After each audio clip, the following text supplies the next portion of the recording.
I will keep a completely different track from Irwin, because I agree almost completely, about whatever he said. So I want to talk about our personal and political issue here, to be a Jewish member of a parliament.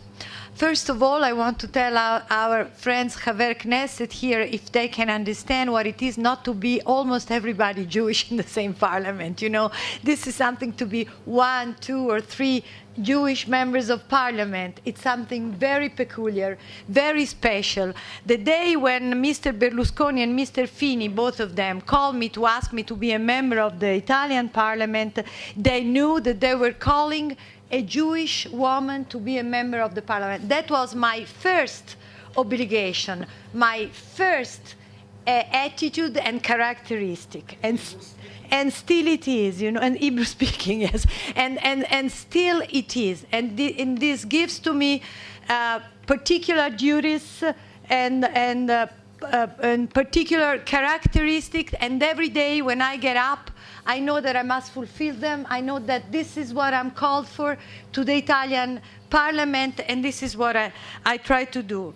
You know, being a member of a foreign parliament, first of all, gives you an enormous power as a Jewish. That's very important to say. We are here a bunch of people that hold in our hand an enormous amount of power, and if we can put it all together, that will be something that can really be heard all over the world, because we are all over the world. This means also that in every country where we are called to answer to every bias, to every criticism, to everything that is against Israel day after day. You enter the parliament, you walk, it's the day, the other years of the flotilla, they look at you as if you were on the ship that stopped the Mavi Marmara. That is exactly our condition, and I think that if my friends here know that this is not true, they should say that, because I will feel very interested about that. You are responsible. You are responsible for Israel.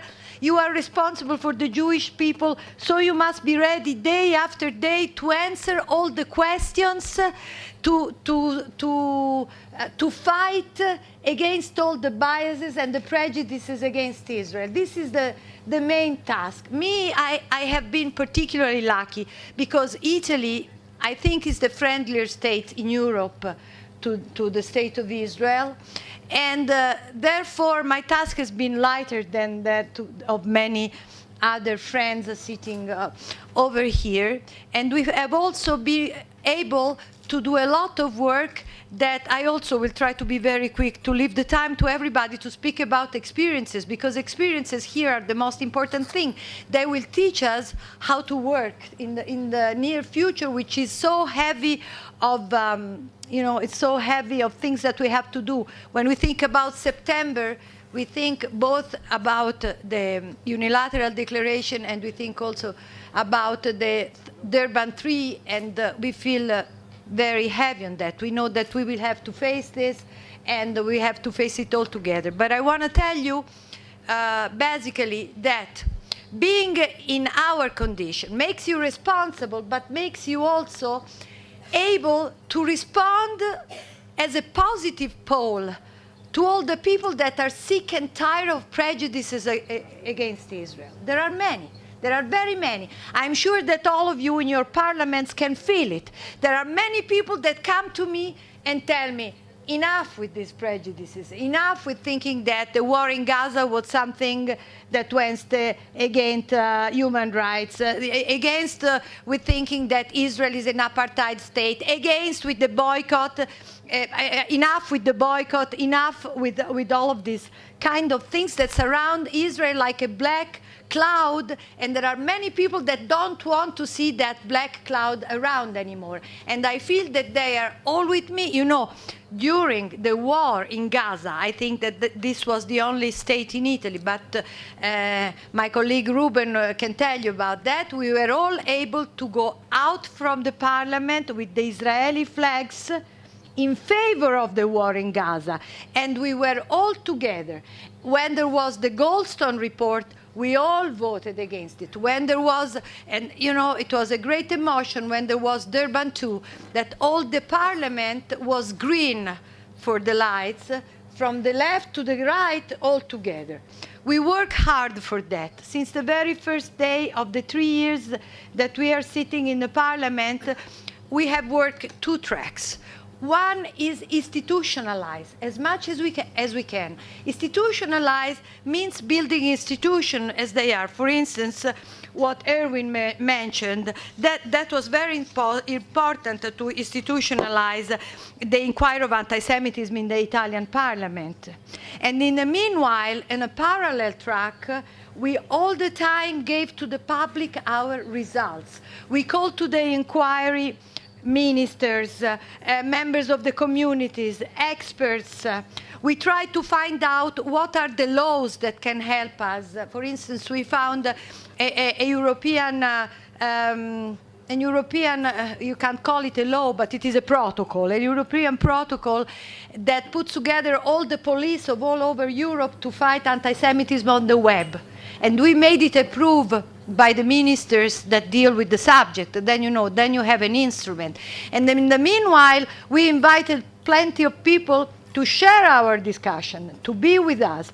And we created a lot of relationship in, out, and in the parliament, and from the parliament, we take the elite out to speak to the people, so that the people is informed that beyond the bad opinion about Israel, there is a good opinion about Israel that comes bipartisanly from all the members of the parliament and from the intellectuals and the experts that we were able to invite.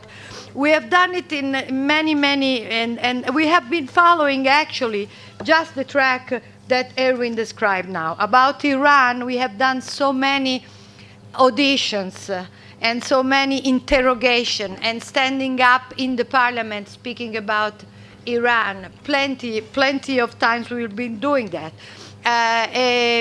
About the delegitimization, I already told you, we reached to a point that we could vote all together against that. And still we were all the time relating to the public outside. So that's the way I think that our parliament should work.